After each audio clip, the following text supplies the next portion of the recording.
मेरी माँ। आज ऑफिस में एक बहुत ज़रूरी मीटिंग थी। मीटिंग के बीच में ही अजय का फ़ोन बजने लगा। अजय ने फ़ोन बिना देखे ही काट दिया और फ़ोन को ऑफ करके फिर से मीटिंग में बिजी हो गया।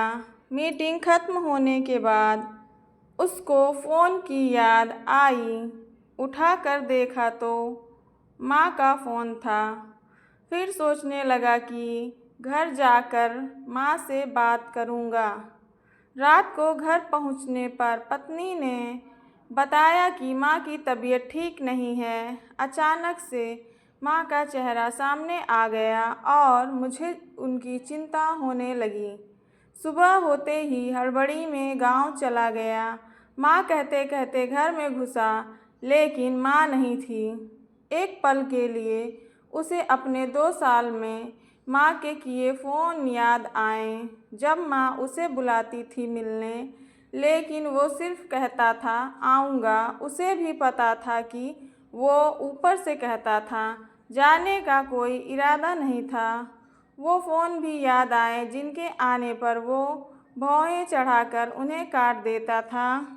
यह सब घर में खड़ा होकर वो सोच ही रहा था कि पत्नी ने उसके कंधे पर हाथ रखा।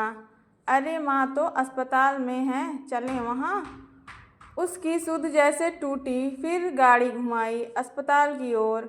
मन में बस यही दुआ थी कि माँ ठीक हो बस। अब हर दिन बात करूँगा, माँ की नहीं मानूँ।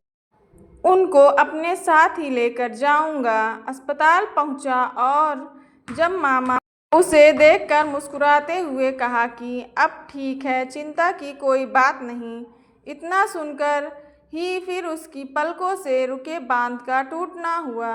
बच्चों की तरह रोया। माँ के कमरे में गया तो माँ ने कहा, अरे रोता क्यों है? अभी नहीं मरने वाली, ठीक हूँ। बेवजह तुमको परेशान किया भैया ने। भैया को कह रही थी कि मत बुलाओ, उसे काम होगा। हाथ पकड़े माँ का कहने लगा, माँ मैं अच्छा बेटा नहीं हूँ। नहीं, तू तो बहुत अच्छा है, तभी तो दौड़ा आया। मेरे भाग अच्छे हैं, इतनी फिक्र करते हो। उस पल अजय को लगा कि वो माँ को फिर से नहीं देख पाएगा। लगा कि यह बोझ लिए जीना पड़ेगा। माँ बुलाती रही, वो टालता रहा, पर अब अजय ने सोच लिया कि अब वो माँ को अकेला गांव में नहीं रहने देगा। माँ को जिद करके अपने साथ ही ले आएगा।